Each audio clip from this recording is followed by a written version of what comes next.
Sintra, Portugal. This popular tourist destination is known for its pristine beaches, historic gardens, and numerous palatial estates. One of those estates is named Quinta de Regulera. This Gothic palace has been unoccupied for more than 30 years, and it has a reputation for being a mysterious, eerie place. Regulera is really it's the spooky mansion on the hill. But when you get up closer, it immediately seizes your imagination and draws you in. And you begin to appreciate the secrets that it holds compared to the other more glitzy palaces nearby.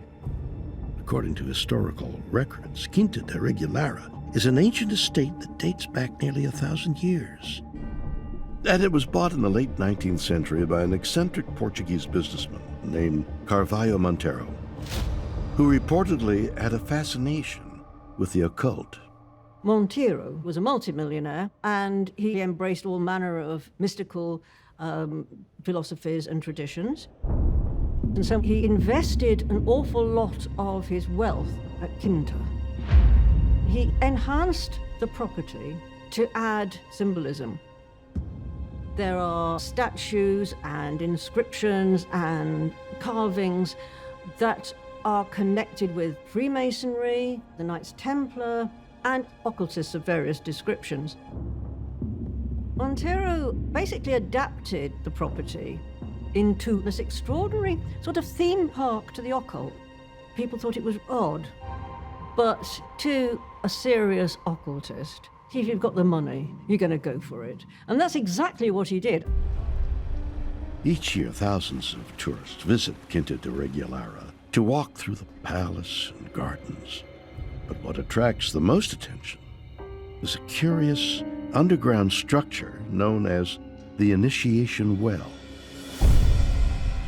The Initiation Well is like some kind of Gothic fantasy.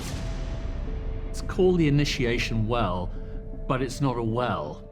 It's like an inverted tower that's going 90 foot deep into the ground, and your senses are completely confused by the sight of this. When you enter, you're looking down at this shaft with the spiral staircase full of niches going clockwise down this corkscrew deep into the earth, and you become very aware that you're passing through into a completely new level of reality. You almost have a spiritual moment, like a revelation. The Initiation Well is the most elaborate creation in Monteiro's sprawling monument to the occult. However, some historians believe that Monteiro was not the original architect of the well. They claim that he merely refurbished it, and that this structure was first built in the Middle Ages by the Knights Templar, who were a secretive group of Christian warrior monks.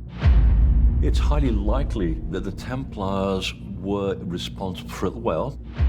The Templars were the first deed holders of the property that became Regulera many centuries later, and they were definitely working on this property in the 12th century.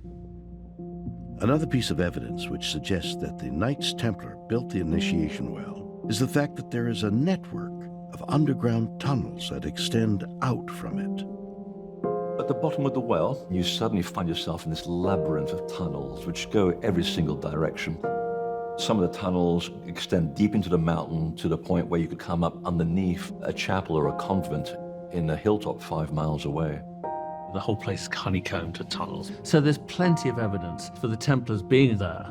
And Monteiro was effectively buying a chunk of real estate right on top of where the Templars had been. There's no accident in this.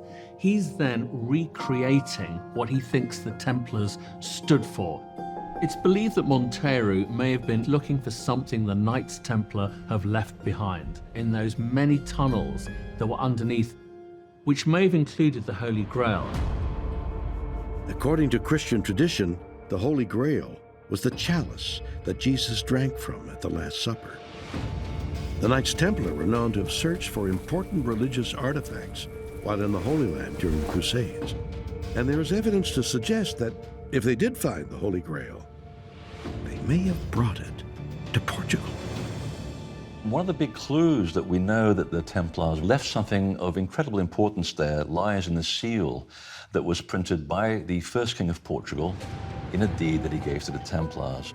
And if you look very carefully at the seal that the king put on there, it has the word Portugal written as an anagram. It reads, Por tu o Graal, which means through you, the Grail. What the King of Portugal is insinuating is that the Templars brought the Grail to Portugal. So when the Templars are bringing their treasure out of Jerusalem, they could have brought the Grail to Regaleira. They had fortresses and they had secret tunnels. They could get their treasure there and it would be protected. If you look around Regaleira, you'll see evidence for the Grail. We have rather intriguingly a bench referred to as Bench 515. At the center of it is a female character, and she's holding out a chalice, and that's believed to represent the Holy Grail. Was the Holy Grail hidden somewhere in the initiation well?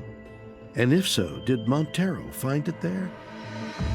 We'll never know for sure because Montero died in 1920 and took the secrets of the initiation well to the grave.